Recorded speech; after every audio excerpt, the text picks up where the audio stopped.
Спроба ліквідацыі ўсіх палітычных апанентаў, пазней усёй недзяржаўнай журналістыкі, а сёння беларускі рэжым замахнуўся на ліквідацыю ўсёй грамадзянскай супольнасці.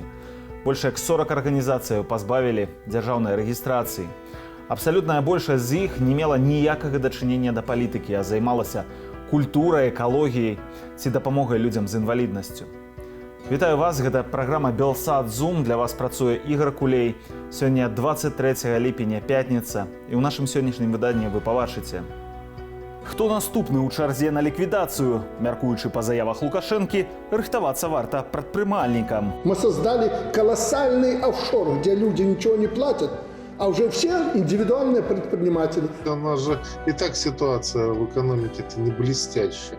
На сегодняшний день делать какие-то эксперименты, это, мне кажется, не самым разумным ходом. Працягваем сачыць за візітам Ціханаўскай у ЗША. Пятый день у Вашингтоне и новые встречи у Сенате и Конгрессе. Мы для того сюда и приехали, чтобы провести как можно больше встреч, чтобы заново устанавливать дипломатические отношения, которые были потеряны за все эти годы. Кветкі да помніку беларускаму герою у сталіцы ЗША. Гэта была ініцыятыва спадарні Ціханаўскай ускласці кветкі да помніку Касцюшкі. Беларускі рэжым нішчыць, адміністрацыя Байдена падтрымае. Утрая павялічыцца падтрымка для грамадзянскай супольнасці з боку Злучаных Штатаў Амерыкі. Калі раней гэта было парадка 10 мільёнаў долараў, у новым фінансавым годзе гэта будзе парадка 30. Наш корэспандэнт Сергей Пацасоны працягвае сачыць за візітам каманды Святланы Ціханаўскай у Злучаныя Штаты. Наперадзе яшчэ цэлы тыдзень вельмі шчыльнага графіку, але ўжо пра ўсё гэта неўзабаве ў нашай адмысловай рубрыцы, пасля чаго вернемся ў Беларусі і даведаемся, ці беларускія іпэшнікі перажывуць чарговую хвалю увагі і клопату пра іх дабрабыт з боку беларускай дзяржавы.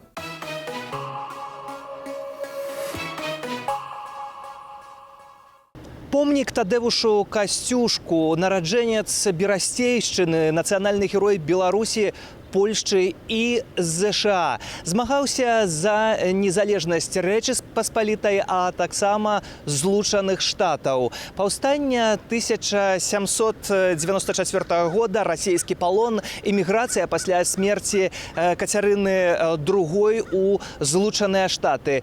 І вось гэты помнік спадарства, скульптура Антонія Попеля, знаходзіцца ў рэестры гістарычных мясцінаў ЗША. Тыя, хто бываў у Вашынгтоне, безумоўна ведаюць, бо гэтая скульптура стаіць непадалёк ад Белага дому, літаральна у сотні метраў. А тыя ж, хто быў у Варшаве, маглі пабачыць дакладную копію гэтай скульптуры.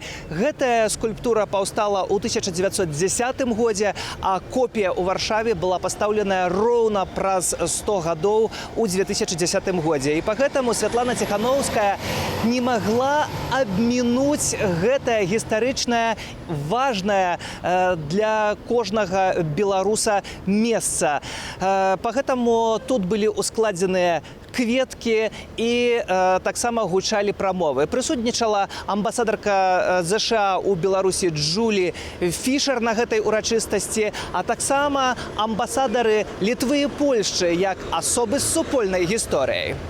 To była inicjatywa pani Cichanowskiej, żeby... Гэта была ініцыятыва спадарні Ціханаўскай ускласці кветкі да помніку Касцюшкі ў Вашынгтоне. Яна запрасіла на гэтай урачыстасці мяне, а таксама амбасадарку Літвы. І для мяне, і для спадарні амбасадаркі гэта было вельмі важна, бо Касцюшка – гэта сімвал і герой польскага, беларускага і літоўскага народаў, а таксама амерыканскага. Таму з намі была спадарня Джулі Фішер, амерыканская амбасадарка ў Беларусі. Група з 4 асобаў усклала кветкі, bo гэта герой 4 народаў. Złożyła kwiaty, bo to jest bohater tych 4 narodów. Таксама Святлана Ціханаўская наведала нацыянальныя архівы Злучаных Штатаў, дзе можна пабачыць дэкларацыю незалежнасці, таксама першыя канстытуцыі і іншыя важныя нацыянальныя дакументы ў гісторыі Злучаных Штатаў.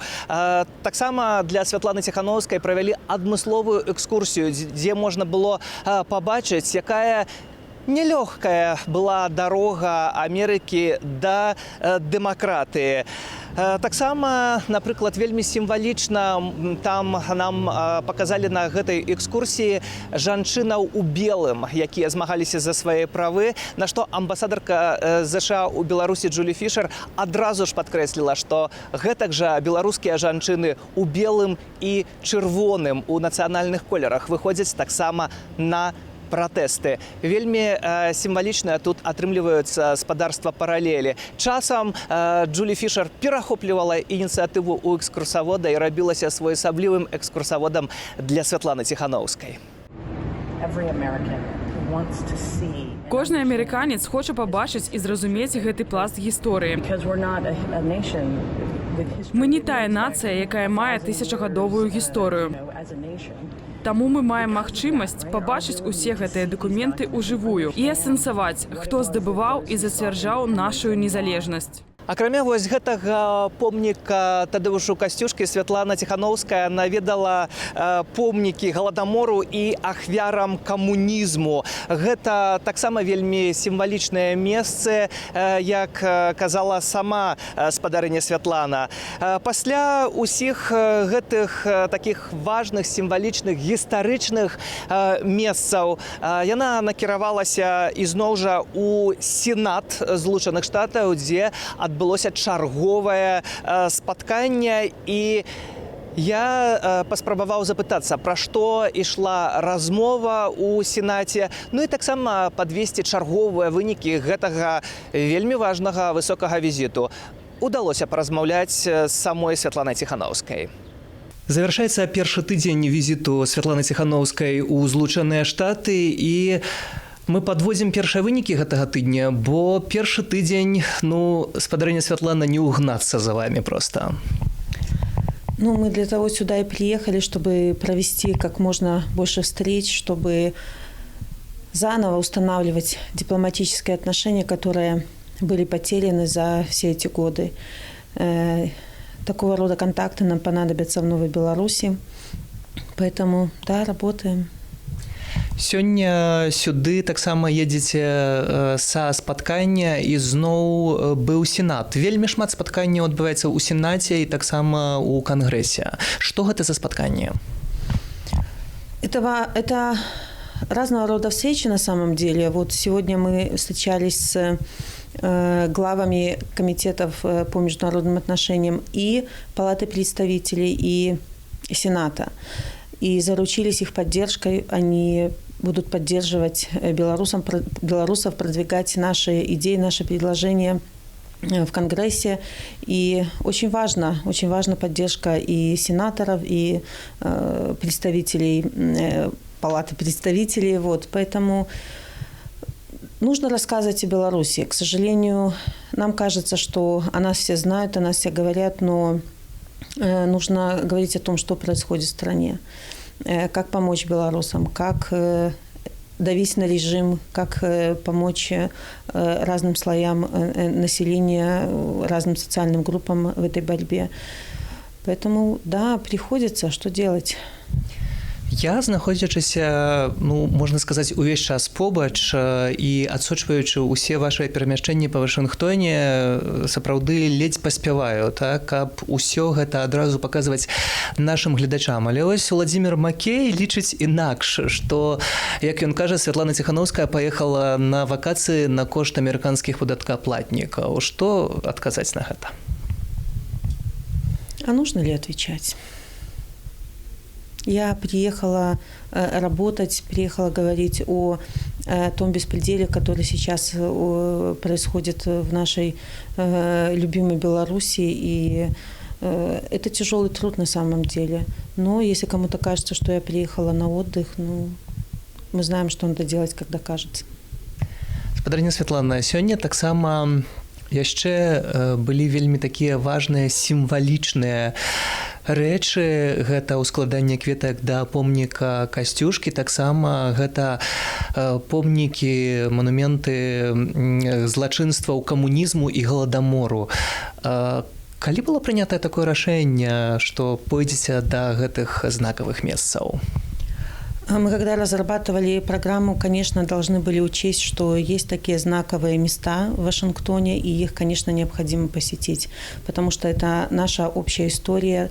На возложении цветов Тадеушу Костюшко был посол Литвы, был посол Польши.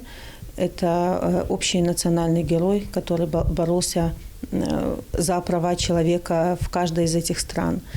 По Голодомору мы встречались с послом Украины. Голодомор унес жизни до 4 миллионов украинцев, но также коснулся и белорусов. От 100 до 500 тысяч белорусов погибли в те годы. Поэтому это очень знаковые события, которые, конечно, необходимо такие знаковые места посещать. Ці гэтае месца таксама, як вы бачыце, звязанае таксама з сённяшняй сучаснай гісторыяй Беларусі з тымі злачынствамі, якія адбываюцца ў нашай краіне? Знаете, все эти памятники, в частности, Голодомор, они устанавливаются для того, чтобы люди изучали историю и старались сделать все возможное, чтобы такие ошибки предотвратить в будущем. Поэтому сейчас в Беларуси происходит исторический момент, на самом деле, который тоже будет увековечен в нашей истории, и чтобы больше не повторить ошибок диктатуры, когда один человек управляет государством, не прислушиваясь к мнению народа, этого нужно будет избежать в будущем, потому что мы видим, какая тяжелая борьба от обратного, от автократии к демократии. Тадеуш Костюшка гэта быў першы беларус, які на роўных, можна сказаць, размаўляў з амерыканскімі прэзідэнтамі 250 гадоў таму. Вы прыязджаеце ў Вашынгтон праз 250 гадоў. Вось такая цікавая таксама гістарычны рух і пераемнасць гэтага ўсяго. Ці адзначаеце гэта для сябе таксама?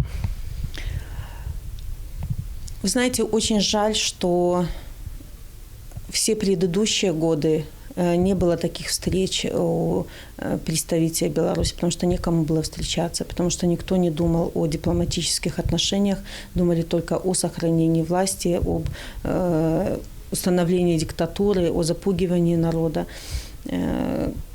И Тадеуш Костюшко, он является символом того, как нужно бороться за свободу, за права человека. И, наверное, какой-то символизм в этом есть.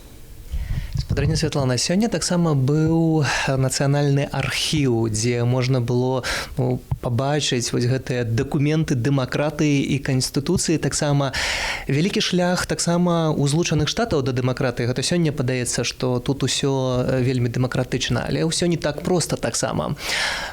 Пасля, калі гэты візіт скончыўся, мы размаўлялі з жанчынамі з гэтага архіву, і яны былі ад вас у захапленні. Яны казалі, што выглядае як тэлезорка. І вось нашы гледачы таксама вельмі шмат пішуць у каментарах, што адбылася грандыёзная змена цягам гэтага году. Ці вы гэта таксама заўважаеце?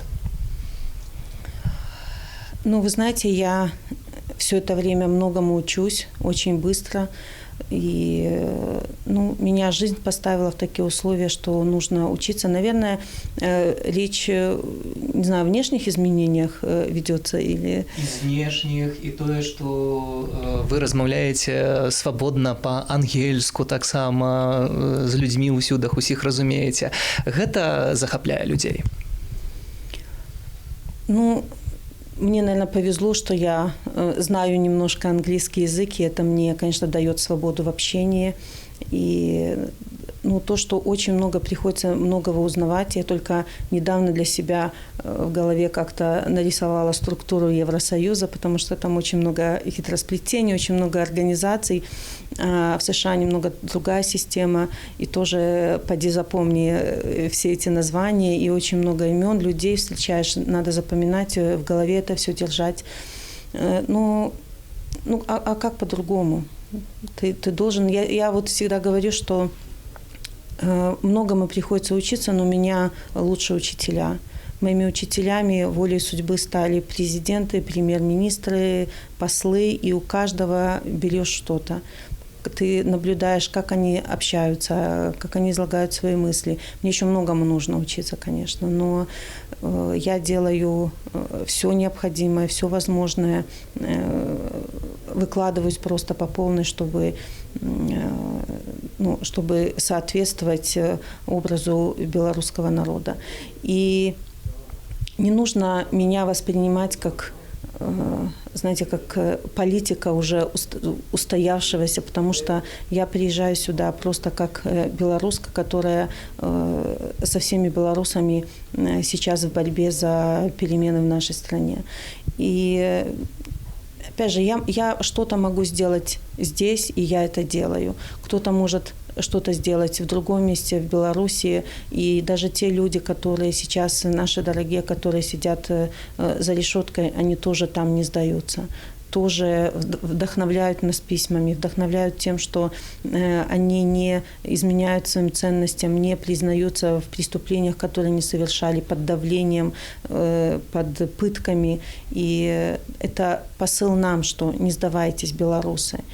И вот я увидела оригинал Конституции, и я поняла, что это тяжелый труд прийти к консенсусу, прийти к мнению, что столько штатов приехали, обсуждали и пришли к этому консенсусу, услышали мнение своего народа, как они хотели бы жить, какие они хотели бы права иметь. И это, конечно, срезонировало в моем сердце, что... И вот, кстати, сейчас мы возвращались, и я слышала, как играет оркестр. Просто организовали небольшой концерт для американцев, просто чтобы они отдохнулись, насладились музыкой, и играл гимн. И я иду, и стоят люди, стоя, приложив руку к сердцу и слушают. И я вижу, какая у них гордость за свою страну. И я так бы хотела, чтобы белорусы тоже чувствовали себя безопасно, свободно и настолько любили свою батьковщину, да, так сказать, чтобы не боялись ходить по улицам, чтобы символы не преследовались. Как-то так немножко позавидовала, но это знак того, что нам нужно, что мы в верном направлении идем. Дзякуй, спадарыня Святлана, і будзем трымацца гэтай дарогі і, напэўна, яшчэ ў часе гэтага візіту ў ЗША будзем не раз з вами сустракацца, бо наперадзе ў нас Нью-Йорк, а таксама Лос-Анджелес і Сан-Францыска. Дзякуй вялікі. Вялікі дзякуй, да пабачэння. Канешне ж, спадарства, Святлана Ціханаўская не працуе тут адна. Тут працуе вельмі вялікая каманда. Вельмі часта на вуліцах Вашынгтону сустракаеш беларусаў, якія ты нават не спадзяешся, што прыехалі сюды.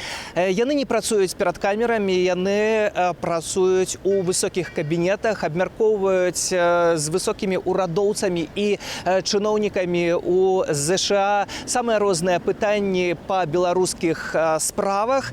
І сярод такіх пытанняў гэта эканамічныя, фінансавыя пытанні. Гэта можна было таксама абмеркаваць з Алесем Аляхновічам, чалавек, які адказвае за рэформы беларускай гаспадаркі у кабінеце Святланы Ціханаўскай. Давайте паслухаем, з чым пасля гэтых сустрэчаў у ЗША прыедзем у Беларусь. Першыя эканамічныя вынікі візіту Святланы Ціханаўскай ў Злучаныя Штаты абмяркуем з прадстаўніком кабінету Алесем Аляхновічам, прадстаўнік дарадца па эканамічных рэформах, я так разумею. Алесь, якія першыя вынікі эканамічныя? Бо тут ледзь не абвінавачваюць Святлану Ціханаўскую, што яна за грошы амерыканскіх падаткаплатнікаў падарожнічае. Што прывязе беларусам? Гэта наш першы афіцыйны візіт у Злучаныя Штаты Амерыкі. Мы тут знаходзімся ўжо амаль тыдзень. Агулам будзем тут знаходзіцца больш за 2 тыдні ў розных гарадах: Вашынгтон, Новы-Йорк, Каліфорнія, Сан-Францыска. Мы прыехалі сюды, каб дбаць пра інтарэсы Беларусі, беларускага народу, будаваць тут сваё лобі, распавядаць пра сітуацыю ў Беларусі, бараніць правы чалавека ў Беларусі, дбаць таксама пра будучыню беларускай эканомікі, каб у будучыні разлічваць на падтрымку, у тым ліку Злучаных Штатаў Амерыкі. Вось, уласна, мы сядзім у лобі таго гатэлю, адкуль гэтае слова лобі і пайшло гістарычна. Гэта вельмі цікавы момант. Якое лобі атрымалася правесці для беларусаў? Якія профіты? Гістарычна Беларусь яшчэ ніколі не мела так моцнага лобі. Па сутнасці, у нас, напрыклад, Беларуская Народная Рэспубліка праіснавала раптам некалькі месяцаў, між іншым таму, што нашы інтарэсы нацыянальныя не былі прадстаўленыя на канферэнцыю ў Версалі пасля Першай сусветнай вайны. Мы не былі ў стане нашай дыяспары абараніць нашых інтарэсаў, мы не мелі іншых багатых ці уплывовых людзей з-за мяжы, якія сімпатызавалі бы нашаму руху. Сёння мы гэта ўжо маем. Пасля 2020 году людзі, якія выхадцы з Беларусі, якія маюць далёкія карані з Беларусі, гэта могуць быць беларускія карані, гэта могуць быць беларусы па нацыянальнасці, украінцы па нацыянальнасці, габрэі па нацыянальнасці, але яны нешта маюць супольнае з Беларусю, яны сёння нам дапамагаюць. Яны арганізоўваюць альбо дапамагаюць арганізоўваць сустрэчы. Яны пішуць у СМІ, яны пішуць сенатарам, яны пішуць сваім іншым прадстаўнікам. То бок, чагосьці такога ў нас раней не было. Дзякуючы гэтаму мы можам разлічваць на лепшыя вынікі адносінаў паміж ЗША, паміж Еўропай, паміж іншымі краінамі і Беларусю. Асабліва Беларусю будучыні. З іншага боку, Еўразвяз задэклараваў вельмі канкрэтна, што гэта будзе некалькі мільярдаў еўраў на будаванне новай Беларусі. А што датычыць Злучаных Штатаў? Вось дзесьці я таксама пачуў на гэтым урачыстым адкрыцці кокусу сябры Беларусі, там таксама прагучала пэўная сума. Ці сапраўды гэта пацверджана? Для ўдакладнення Еўрапейскі Саюз паабяцаў 3 мільярды еўра альбо 3,6 мільярда долараў на першыя 2-3 гады рэформаў эканамічных у Беларусі. Гэты план быў распрацаваны Еўрапейскай камісіяй пры падтрымцы Святланы Ціханаўскай і яе прадстаўнікоў. Мы зараз працуем над тым, каб да гэтага плану далучыліся Злучаныя Штаты Амерыкі, каб яны запрапанавалі свой план падтрымкі. Мы пра гэта размаўляем на розных сустрэчах з дзяржаўнымі структурамі, з прыватнымі структурамі, з аналітычнымі цэнтрамі, каб яны падтрымлівалі нашыя інтарэсы таксама. Пакуль што ўступна ёсць пэўныя вынікі. Яны яшчэ нефармальныя, таму мы не хочам гэта агучваць. Тое, што было ўчора агучана, гэта падтрымка для грамадзянскай супольнасці. Гэта тое, што з наступнага фінансавага году, які пачнецца 1 кастрычніка 2021 году, утрая павялічыцца падтрымка для грамадзянскай супольнасці з боку Злучаных Штатаў Амерыкі. Калі раней гэта было парадка 10 мільёнаў долараў, у новым фінансавым годзе гэта будзе парадка 30 мільёнаў долараў. Гэта, між іншым, вынік працы беларускай дыяспары ў ЗША. Але з іншага боку, што такое нават 30 мільёнаў долараў на абсалютна разваленую грамадзянскую супольнасць, знішчаныя незалежныя медыі ў Беларусі? Ці гэта не кропля ў велічэзным акіяне? Канешне, тое, што робіць рэжым Лукашэнкі ў Беларусі і тыя страты, якія ён наносіць грамадзянскай супольнасці, яны значна большыя, чым гэтая квота. Але трэба таксама разумець, што мы не павінны патрабаваць, каб нехта іншы вырашыў нашыя праблемы. Мы не можам разлічваць выключна на падтрымку ці то Еўропы, ці то ЗША, ці то Расіі. Мы павінны разлічваць перадусім на беларускі народ унутры краіны і на нашу беларускую дыяспару. Калі іншыя гатовыя нас падтрымаць, гэта, канешне, добра, але гэта перадусім разлічваць трэба на ўласныя сілы. Калі глядзіце на тое, што адбываецца ўнутры краіны, ваша функцыя чалавека, які адказвае за рэформы ў кабінеце Святланы Ціханаўскай, эканамічныя рэформы, гэта вельмі незайздросная функцыя, хіба? Пакуль што нам яшчэ далёка да правядзення эканамічных рэформаў. Трэба зразумець, што пакуль Лукашенко пры ўладзе ніякіх эканамічных рэформаў у Беларусі не будзе. Беларуская эканоміка будзе ў стагнацыі. Яна была ў стагнацыі 10 гадоў нават без эканамічных санкцыяў. Можна назваць гэта страчаным дзесяцігоддзям, бо нашыя ўсе іншыя суседзі развіваліся, у тым ліку Украіна. Мы, на жаль, стаялі ў месцы. Таму Зараз прыярытэт кароткатэрміновы гэта такі, каб павялічваць ціск, у тым ліку эканамічны ціск на рэжым Лукашэнкі, каб у рэшце рэшт мы маглі вызваліць беларускіх палітвязняў, каб мы маглі спыніць рэпрэсіі і ў рэшце рэшт прывесці да новых свабодных выбараў. Дзякую. Алесь Ляхновіч, чалавек, які адказвае за эканамічныя рэформы і, напэўна, будзе адказваць, магчыма, ў новай Беларусі ў кабінеце Святланы Ціханаўскай.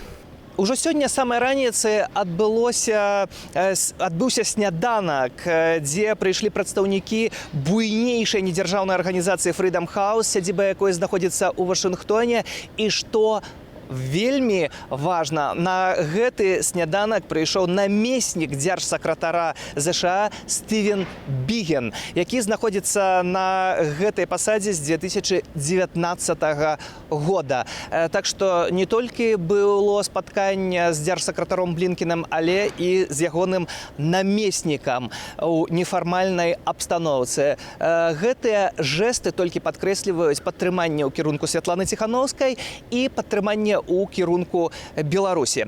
Яшчэ пасля абеда чакаецца дыпламатычны брыфінг, які арганізоўвае амбасада Вялікай Брытаніі у ЗША. На гэтым брыфінгу чакаюцца амбасадары Японіі, Канады і Аўстраліі. Святлана Ціханаўская будзе выступаць на гэтым брыфінгу, будзе даводзіць інфармацыю пра беларускія справы, пра беларускія праблемы, а гэта азначае, што гэтыя амбасадары будуць даводзіць усё гэта у свае краіны. І што таксама падкрэслівае не толькі сімвалічнасць, але і тое, што пра беларускія справы будуць ведаць з першых вуснаў. Завершыцца такім сімвалічнай сустрэчай гэты дзень у бібліятэцы Кангрэсу. Гэта старэйшая установа культуры ў ЗША і самая вялікая ў свеце, дзе захоўваюцца дакументы ажно на 450 мовах. Будынак быў пабудаваны ў 1800 годзе. Такія вынікі пятніцы спадарства, а ўжо заўтра субота, і Святлана Ціханаўская ляціць з Вашынгтона ў Нью-Йорк. Сергей Пацасонны, Белсат, Вашынгтон.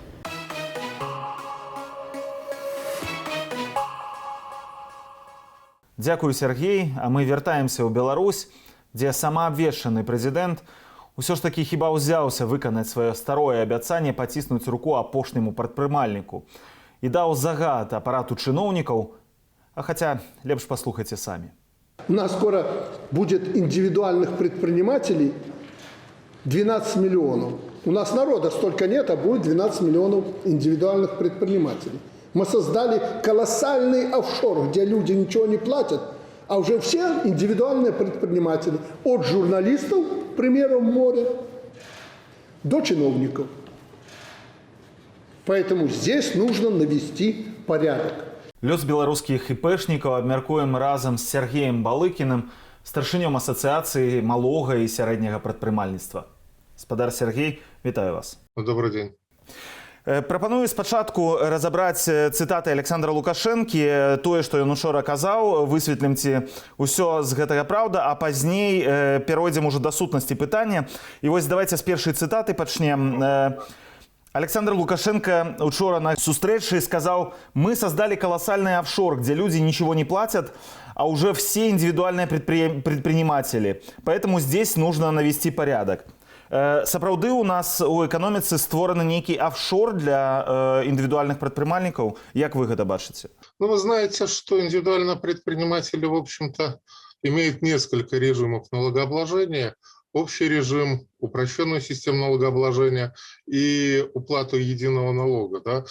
При упрощенной системе налогообложения налоги у индивидуальных предпринимателей и у юридических лиц совершенно одинаковые ставки, 5% с выручки, что у юридических лиц, что у индивидуальных предпринимателей, либо 3% с выручки плюс 20% НДС в случае уплаты НДС. При общей системе налогообложения Там есть некоторые нюансы. Индивидуальный предприниматель может платить НДС, может не платить НДС. Ставка налога на прибыль у юридического лица будет 18%. Ставка налога на доходы у индивидуального предпринимателя будет 16%. Так что разница невелика.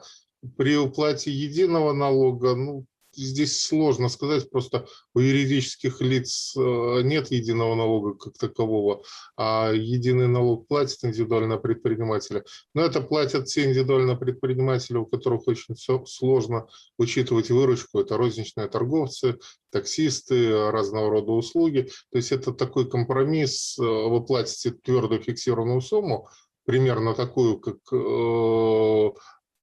чиновники полагают, что это должно составлять какую-то часть дохода предпринимателя, да? А вместо этого вы освобождаетесь от достаточно большой бюрократии. Так что здесь сложно сказать, что это офшор, это некая разновидность такого патента, что ли, на деятельность, или как это назвать, паушального сбора. Вот. Так что не думаю, что это все-таки офшор. К тому же офшор предполагает деятельность за пределами страны регистрации, собственно, слово-то и означает офшор, да, ОЗШ за пределами. Але можна внутрі країни так само нібито створити некий офшор, так, некую систему. Внутри страны это будут все-таки какие-то льготные режимы. И я думаю, что все-таки в любых государствах для малого бизнеса, да, есть какие-то льготы, небольшие, большие. Для бизнесов с небольшими доходами, как правило, устанавливаются и более низкие налоги. Тады давайте другое пытанне. Колькі ў нашай краіне іпэшнікаў, тому что учора Александр Лукашенко кажа, у нас народа столько нет, будет 12 миллионов индивидуальных предпринимателей, от журналистов, примеров моря до чиновников. Давайте оставим это на совести Александра Григорьевича. Все-таки он склонен у нас к некой экспрессии, он подобное экспрессивное выражение допускает периодически, возможно, это стиль поведения такой. На самом деле индивидуальных предпринимателей у нас несколько более 200 тысяч, там 230-240 тысяч индивидуальных предпринимателей в стране. Число индивидуальных предпринимателей действительно растет, каждый год увеличивается. В общем-то, это объясняется несколькими причинами, на которых мы сейчас не будем останавливаться, но до 12 миллионов все-таки, я думаю, в нашей стране не дойдет, поскольку народу не хватит. Что касается чиновников, предпринимателей, чиновникам запрещено заниматься предпринимательской деятельностью и законом о службе, о государственной службе, и законом о борьбе с коррупцией и рядом других нормативных актов. Так что чиновников, предпринимателей просто не бывает. Скажем так, не должно быть, наверное, какие-то чиновники занимаются подобными вещами, но их не должно быть, это коррупция. Гаспадар Сергей, давайте тады да сутнасці будзем пераходзіць. Чаму тады Александр Лукашенко абрынуўся вось так моцна на індывідуальных прадпрымальнікаў, таму што выглядае гэта як нейкая незадаволенасць тым, што адбываецца ў гэтай сферы. Незадаволеныя колькасцю падаткаў, якія яны плоцяць, хоць самыя чыноўнікі і ўстанавілі гэтыя падаткі. Незадаволены колькасцю гэтых індывідуальных прадпрымальнікаў, кажа, што іх зашмат, так, што хутка 12 мільёнаў будзе. Вы кажаце, што іх там 250 чвэрць мільёна толькі. То бок чаму ёсць вось гэтая незадаволенасць гэтай группай насельніцтва беларускага? Мне трудно судить, почему это происходит. Наверное, все-таки происходит это периодически. Да, мы помним, что последние лет 20-25 подобные, скажем так, высказывания звучат регулярно. Наверное, в очередной раз какой-то чиновник положил Александру Лукашенко докладную записку, где были проанализированы какие-то, возможно, схемы с использованием индивидуальных предпринимателей, схемы оптимизации налогообложения. Может быть, кто-то посчитал, что индивидуальные предприниматели действительно платят мало налогов, много зарабатывают, но платят мало налогов. Но эта претензия такая, в общем-то, весьма относительная.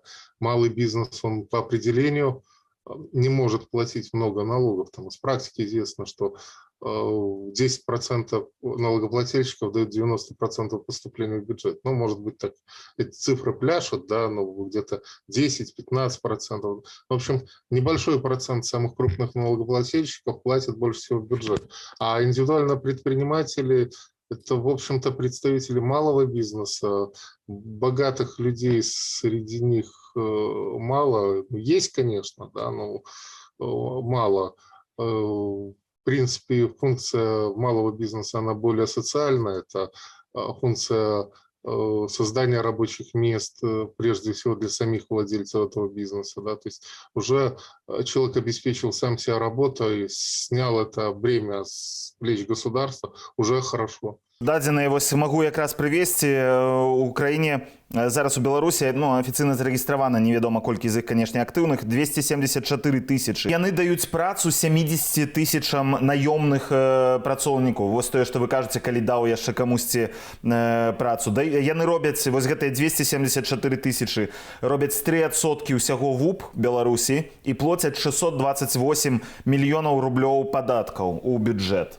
Вось такія лічбы. Пра якія змены ідзе гаворка? Таму што ёсць незадаволенасць, кажуць, што будуць гэтыя змены. Што прапануецца? Что сделают, я не знаю. Может быть, это очередное переливание из пустого в порожнее. Может быть, действительно поднимут ставки в фонд социальной, вернее, суммы, которые необходимо уплачивать в фонд социальной защиты, но это чревато потом выплатами более высоких пенсий, и чревато просто тем, что бизнес не сможет платить эти деньги, и так платят еле-еле вот эти вот 140 рублей в месяц. Вот. Может быть, отменят для индивидуальных предпринимателей единый налог, да, то есть это, в принципе, такая вероятность есть. Но... А як гэта адаб'ецца на працы ИПшников? Как уж, смотрите, разные ИПшники бывают. То есть розничные торговцы в основном используют вот эту вот систему, да, с единым налогом. Да, им будет плохо. Те, кто занимается оказанием услуг, они могут перейти в статус самозанятых, то есть количество ИПшников сократится, количество самозанятых вырастет. Да? Если кто-то занимается оказанием услуг, допустим, для юридических лиц, и на сегодняшний день у него упрощенная система налогообложения, для него ничего не изменится. То есть, может быть, поднимут ставку налогов при упрощенной системе налогообложения, поскольку говорилось, что есть некие высокодоходные виды деятельности, как то юридические услуги, аудиторские услуги, там, не знаю, бухгалтерские, маркетинговые услуги. Для них предлагают сделать ставку не 5%, а 16%. Ну, тогда просто эти услуги подорожают процентов на 10, или у предпринимателей сократятся доходы на эти 10%. Да. А у выніку заплатят и так белорусы со своих кишеней за гэтыя послуги? В общем-то, да, понимаете, у нас же и так ситуация в экономике-то не блестящая. На сегодняшний день делать какие-то эксперименты в такой сложившейся ситуации, это, мне кажется, не самым разумным ходом на самом деле. Вы кажете, что колькость индивидуальных предпринимателей, она постоянно росла. И... Вот видите, я говорил 230-240 тысяч, вы мне говорите уже... 270, так. Ці ў гэтых умовах, вось сапраўды, вы кажаце, што эксперыменты ў такіх умовах, калі расце гэтая колькасць прадпрымальнікаў, у прынцыпе, значыцца, сістэма неблага збудаваная, і людзі... Вы понимаете вопрос, почему растет? Вы знаете, тут, да, может быть, на сегодняшний день индивидуальное предпринимательство является вот на сегодняшний день, в данный конкретный момент оптимальным для малого бизнеса, оптимальной формой для малого бизнеса. Да? То есть, может быть, какие-то мелкие юридические лица ликвидируются, их хозяева становятся индивидуальными предпринимателями. Да? Люди становятся индивидуальными предпринимателями действительно на всякий случай. Человек работает, открывает себе вот это ИП, получает свидетельство индивидуального предпринимателя для того, чтобы иметь возможность подработки. Ну, нормально, в общем-то. Калі падсумаваць гэтую нашу размову, ўсё ж, чаму дзяржава так пільна спрабуе ўвайсці гэтую справу, кантраляваць яе, калі яна не, развіваецца нейкім чынам, І гэты кантроль, як вы кажаце, дадатковы ці дадатковае падвышэнне гэтых падаткаў, наадварот, можа нашкодзіць гэтай сістэме. Навошта тады туды лезці? Знаете, как анекдот есть у программистов, да? Если работает, ну не надо лезть. Но зачем туда лезть? Я же не знаю. Ну, я не знаю, честно, это не ко мне вопрос. Логично, если что-то работает, и так и не трогать. Если тронуть, может быть, работать перестанет. Ну, не знаю. Логики в этих действиях я не вижу, если честно. Я б не лез. Дзякую вам вялікі за гэтую размову. Всего вам добрага. Да, до свидания. На ўздагон да нашай размовы хацеў яшчэ звярнуць увагу на допіс вядомага беларускага эканаміста Леаніда Фрыдкіна ў ягоным фэйсбуку. Ён каментуе словы Александра Лукашэнкі пра створаны ў нашай краіне афшор для іпэшнікаў. Насамрэч, у нас гэтых афшораў як выспа ў Карыбскім моры. Уся сельская гаспадарка на адзіным падатку, Форекс па ўказе 231, ПВТ на дэкрэтах 12.8, Вялікі камень па ўказах 253, 166, 215, Дана па ўказах 456 і іншых, Аршанскі раён па ўказе 506, 7 раёнаў паўднёвага ўсходу Магілёўскай вобласці па ўказе 235, усякае рознае ў малых гарадах і сельскай мясцовасці па дэкрэце нумар 6 і ўказе 345. Аграэкатурызм, рамеснікі, самазанятыя, ну і спрашчонка з іпэшнікамі ў прыдачу. Як жа без іх? Тартуга? Тартуга. Вось такая вось іронія. Афшоры для ўсіх, але хвалююць Лукашэнку толькі айцішнікі ды іпэшнікі.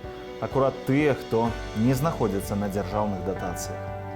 Гэта была апошняя размова ў нашай сённяшняй праграме Белсат-Зум. На гэтым я з вамі развітваюся, зычу вам добрых выходных. І да пабачэння ў новых праграмах на Белсаце. Заставайцеся з намі.